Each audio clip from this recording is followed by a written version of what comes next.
One person killed, others injured in Kenya anti-tax protests. I am Constance Mega. Rivers State Governor Siminalayi Fubara has charged traditional rulers in the state to maintain peace in their localities. Governor Fubara said this when he appointed Eze-Oha Apara, His Royal Majesty Chike Wolu, as the new chairman, Rivers State Council of Traditional Rulers, where he charged the new chairman of the council to start the process of uniting all traditional rulers in the state. Traditional rulers are the closest to our locals. If we want peace in the community, we must work with the traditional rulers. And our government is a government that pays serious priority to peace. So I want every one of you to ensure that we maintain peace in our localities. I am not bothered or interested in your political affiliation, but when it comes to the issue of the council, your decision should and must flow on the direction of government. Well, Governor Fubara also said the council under its former leadership failed to live up to its responsibility. As a chairman of the council, there are responsibility of the chairman, and so far I've not felt it, and you can also attest to that you're not seeing that leadership. The council produced a calendar for the year 2024, and the governor's picture, the deputy governor's picture, was not in the calendar. I want to ask you, does it show any sign that leadership is recommended? So I've decided today that we have to move forward. The administrative lifespan of the chairman is 1 year, which is renewable.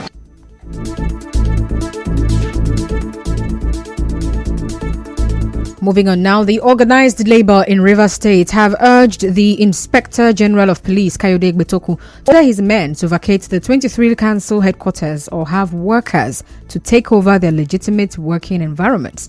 But the chairman of NLC in the state, Alex Agwanwo, while addressing newsmen shortly after an emergency joint state executive meeting, said the local government workers will not accept the continuous barricade of secretariats by the police. The sealing of the 23 local government council secretariats by men and officers of Nigerian police force.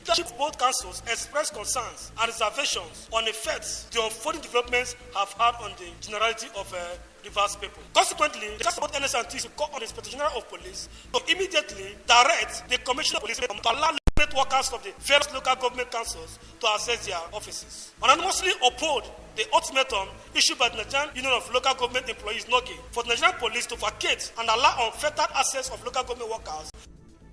Well, Mr. Agwanwo said the labor unions in the state are also against the call for a state of emergency by those he described as unpatriotic. The council in session unanimously condemned in strong terms the purported call for a state of emergency in Rivers State by some supposed political leaders of the state, which in all ramifications do not wish Rivers State people well. While we appreciate people's rights to self-opinion, it is also important not to allow our self-centeredness to arise. The entire workers of Rivers State are hereby put on red alert of possible actions to protect and defend of Rivers State workers. The politicians are not workers in the secretariat.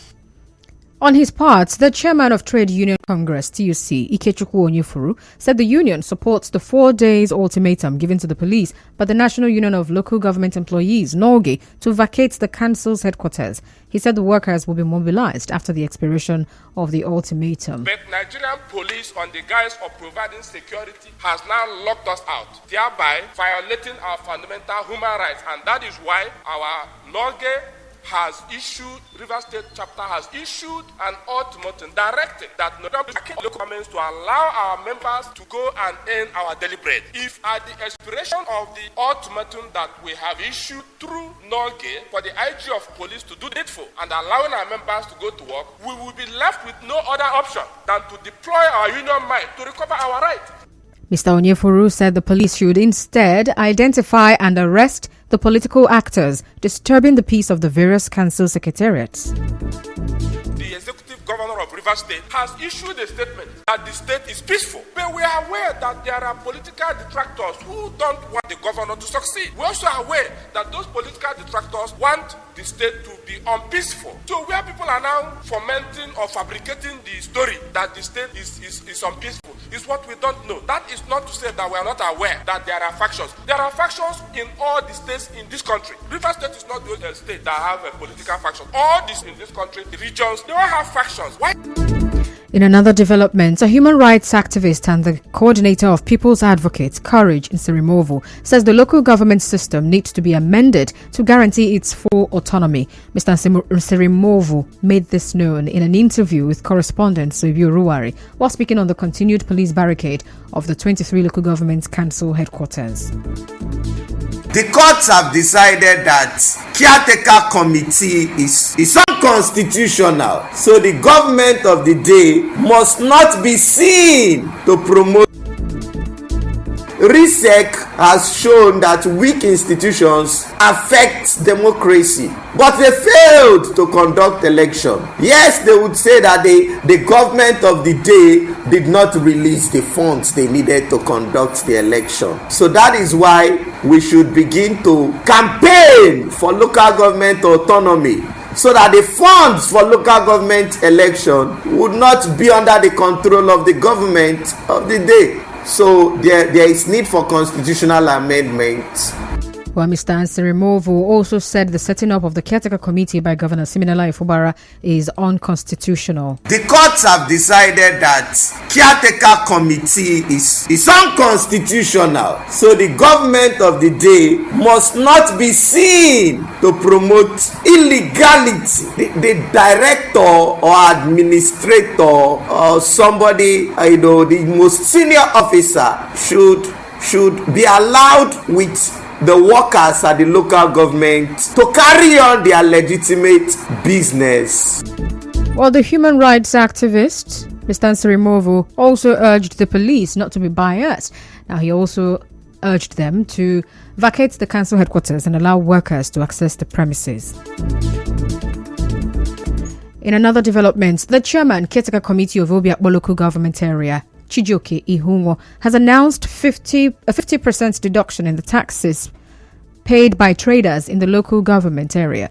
Mr. Ihunwo made the announcement during an on-the-spot visit to the Obiakpo International Market, Rumarolu, Rumomasi and Yam Zone markets today, where he said the move is to cushion the effect of the current hardship in the country and also in appreciation for their support to Governor Siminalayi Fubara. Because the love we have for our traders, I have decided to reduce the money you're paying from 100% to 50%. Because of the hardship we are facing, it's not easy. So that we don't put our problems in the traders. Because we know you are supporting the governor, that is why I have decided to reduce to 50%. So that you don't pay much. Because I know you are paying school fees, you are paying rent. Things are very hard now. We know that Nigeria is not easy at this period. That is why I have decided to reduce the money you're paying. Well, Mr. Ihunwo also announced the dissolution of the revenue committee in all the markets. We have dissolved all the committees. So anybody coming to collect money for now, arrest the person. And let me tell you, if they collect more money from you, after what I've said, report them to us, we'll sack them. Well, what we have seen here, we are not quite okay with what we have seen, and that the market needs a new management so that we can put the place in order where the business will drive smoothly. We have gone to Yabatwa, we have gone to everywhere. So I want to assure all of them that within that Tuesday, we are going to form a market management that will take care of this market to be in a very good shape, so that I can have monthly environmental sanitation or weekly environmental, so that we can put this place in a good shape. Our correspondent reports that during a visit to the Yam Zone market at Irebe, Mr. Ihunwo promised to resolve the lingering crisis within its leadership. Still to come, Police Service Commission ask police to prove allegation of corruption in recruitment exercise. Stay tuned. Allow us.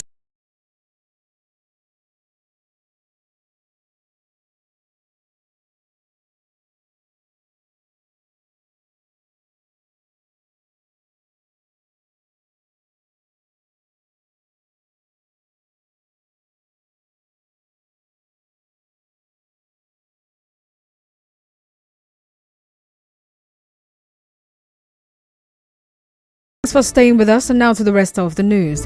The Police Service Commission has challenged the Nigeria Police Force to provide evidence to support the allegations peddled against it regarding the recruitment of constables. In a statement signed by its head, Press and Public Relations, Ikechukwani, today, the PSC noted that it was obvious that the NPF, that's the Nigeria Police Force, was out to malign its reputation. Elsewhere, the Bayelsa state government is set to prosecute former Minister of State Petroleum Resources and the APC governorship candidates there, Timmy Silva, over the death of one person recorded in Brass during the governorship election in November 2023. Well, recall that a PDP member and an agent for the election, George Sibo, was said to have been killed at the INEC Collation Center, Brass local government area during the election. Well, Bayelsa State Governor Doyodiri, who spoke during the burial in Tuan Brass, directed the State Attorney General to begin legal action against Mr. Silva over the incident. In another development, the Independent National Electoral Commission, INEC, has cautioned against denying political parties, access to public facilities ahead of the governorship elections in Edo and Ondo states. In a statement today, INEC's National Commissioner and Chairman of Information and Voter Education Committee, Sam Olumeku, said it is against the law to deny parties or candidates access to public facilities for campaigns. Well, he also said the imposition of excessive levies and fees for outdoor and media advertising and even the removal of vandalization of billboards and posters often lead to violent clashes among party supporters and a breach of public peace. To health matters now. A public health expert, Scholastica Ewerem, has advised residents to practice good hygiene, wash their hands thoroughly, and drink clean water to prevent cholera contamination. Well, her advice follows the cholera outbreak in about 30 states in Nigeria, which has resulted in over 35 deaths. In an interview, Mrs. Enwerem urged the public to take preventive measures, including avoiding open defecation and also staying away from throwing garbage into rivers. The water you are drinking must be clean and safe. You can boil your own water at home yourself, or you can apply chlorine in the recommended quantity as required to protect the water. Wash food thoroughly before you eat them. Food must be cooked to the maximum temperature which is allowable, and then when you're storing food, make sure that you store food covered as much as possible. You need to prevent flies from coming in contact with food at every point in time, and ensure that all your plates, the cup and spoons have been thoroughly washed with clean water before they are used. Well, Mrs. Ewerem also called on public and private schools in the state to ensure the availability of clean running water in their facilities and toilets.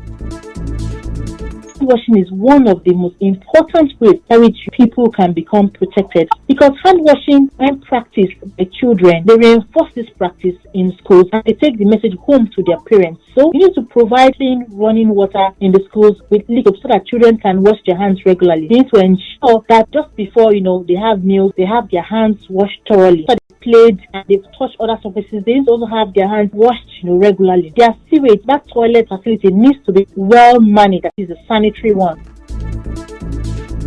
Well, as you may know, the Nigeria Center for Disease Control and Prevention, NCDC, said between 1st January till 11th June, there have been over 1,141 suspected and more than 65 confirmed cases of cholera, leading to over 30 deaths. But in Rivers State, the State Commissioner for Health, Adezori, says there are no active reported cases of cholera in the state.